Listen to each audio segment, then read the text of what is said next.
रात के करीब 12 बजे तीनों दोस्त गांव से लौट रहे थे। यार राहुल, ये रास्ता मत पकड़।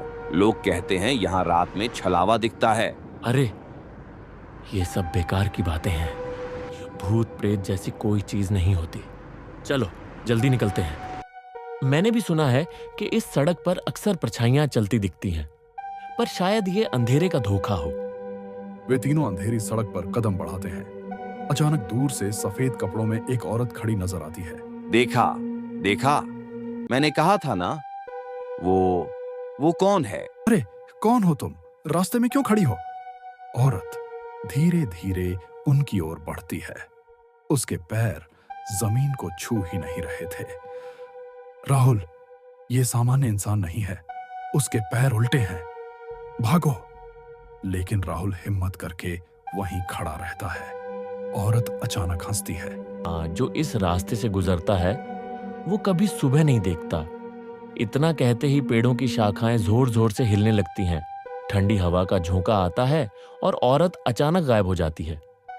तीनों जान बचाकर दौड़ते हुए गांव पहुंचते हैं। अब मुझे यकीन हो गया ये छलावा सच में है। मैं तो अब कभी इस रास्ते से नहीं जाऊंगा। आज मैंने भी मान लिया, हर जगह तर्क नहीं चलता। कुछ रहस्य सचमुच अनसुलझे हैं। कल जो हुआ उसे हम भूल नहीं सकते। अगर सच में कोई छलावा है तो गांव वालों को भी खतरा हो सकता है। हमें इसका सच जानना ही होगा। तू पागल है क्या? मैं दोबारा उस सड़क के पास भी नहीं जाऊंगा। नहीं सोनू, अजय सही कह रहा है। अगर हम भागते रहे तो ये रहस्य कभी खत्म नहीं होगा। आज रात हम फिर वहां जाएंगे। तीनों फिर टॉर्च और अगरबत्ती लेकर सड़क पर पहुंचे। हवा पहले से भी ज्यादा ठंडी थी। दूर वही औरत फिर नजर आई। यार, ये बार बार क्यों आती है? चलो भाग चलें। रुको, मुझे लगता है ये आत्मा हमें कुछ बताना चाहती है।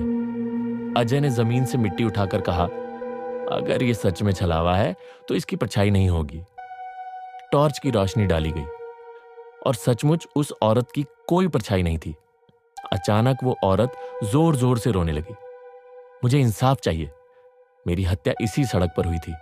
मेरे शरीर को दफनाए यहां फेंक दिया गया। जब तक मुझे शांति नहीं मिलेगी मैं हर रात यहां भटकती रहूंगी। तीनों दोस्तों की रूह कांप उठी। मतलब ये किसी इंसान की बेचैन आत्मा है। हाँ, हमें इसका अधूरा काम पूरा करना होगा, तभी ये छलावा शांत होगा। तीनों ने गांव के बुजुर्गों को सारी बात बताई।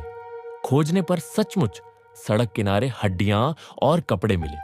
गांव वालों ने मिलकर उसका सही संस्कार किया। संस्कार के बाद तीनों उसी सड़क पर खड़े थे। धीरे धीरे वही औरत फिर दिखी, लेकिन इस बार उसके चेहरे पर मुस्कान थी। धन्यवाद, अब मैं मुक्त हूं। और वो चांदनी में गायब हो गई। हवा रुक गई। डर की जगह एक अजीब सी शांति छा गई। आखिरकार अब ये सड़क सुरक्षित है। अब मुझे समझ आया, हर डर का सामना करना जरूरी है, तभी सच सामने आता है। और कभी कभी छलावा भी बुरा नहीं होता, बस उसका दर्द अधूरा होता है। सालों बाद राहुल, अजय और सोनू बड़े हो चुके थे। गांव में अब लोग उस सड़क से बेखौफ आते जाते थे। सबको लगता था कि छलावे की कहानी अब खत्म हो गई है। लेकिन एक रात दो युवक, विनय और किशन, बाइक से उसी सड़क से लौट रहे थे। अचानक उनकी बाइक बंद हो गई। यार, इतनी रात को ये बंद क्यों हो गई? जल्दी ठीक कर। रुको, लगता है इंजन गर्म हो गया है। तभी पेड़ के पीछे से वही सफेद कपड़ों वाली औरत दिखी। ये तो वही है जिस छलावे की कहानी सुनी थी। विनय ने मोबाइल निकाला और रोशनी डाली। औरत धीरे धीरे पास आई और अचानक जोर से बोली, मैं मुक्त तो हो गई थी, लेकिन अब इस सड़क पर एक और आत्मा भटक रही है। अगले दिन खबर फैली कि किशन और विनय बेहोश हालत में सड़क किनारे मिले। उन्होंने लोगों को बताया कि वहां अब किसी और पुरुष की आत्मा दिखाई देती है, आंखों से खून बहता हुआ। गांव वाले डर गए। राहुल, अजय और सोनू ने तय किया कि अब की बार फिर सच्चाई उन्हें ही खोजनी होगी।